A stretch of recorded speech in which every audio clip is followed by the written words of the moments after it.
بسم اللہ الرحمن الرحیم۔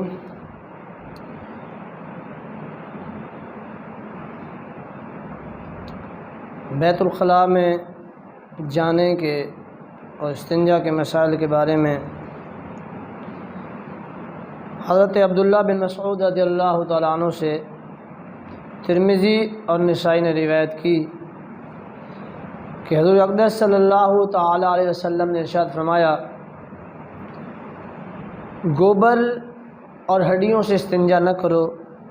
کہ یہ تمہارے بھائی جنوں کی خوراک ہے۔ اسی طرح ابو داؤد، ترمذی اور نسائی نے عبداللہ بن مغفل رضی اللہ تعالیٰ عنہ سے روایت کیا ہے،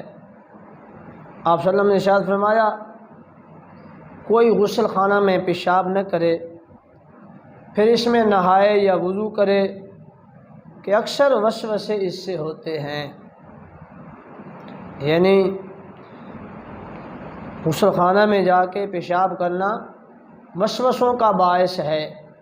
اس لیے غسل خانہ میں پیشاب کرنے سے بچنا چاہیے۔ اس کے علاوہ آپ صلی اللہ علیہ وسلم نے ارشاد فرمایا، ابو داؤد ابن ماجہ کی روایت ہے حضرت معاذ رضی اللہ تعالیٰ عنہ سے، ہمارے تین چیزیں جو سبب لعنت ہیں ان سے بچو: گھاٹ پر، راستہ کے درمیان میں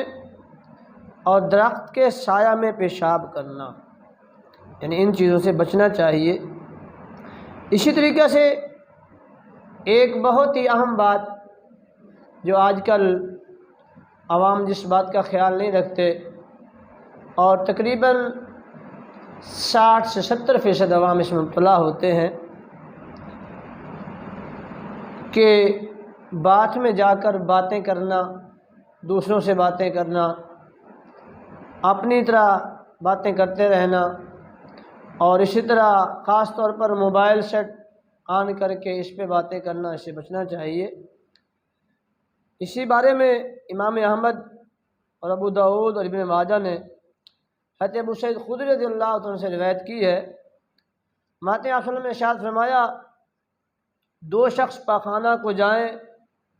اور شتل کھول کر باتیں کریں تو اللہ اس پر غضب فرماتا ہے۔ اس لیے ہمیں باتھ میں جانے کے بعد، وہاں سطر کھولنے کے بعد کسی کی بات کا جواب دینا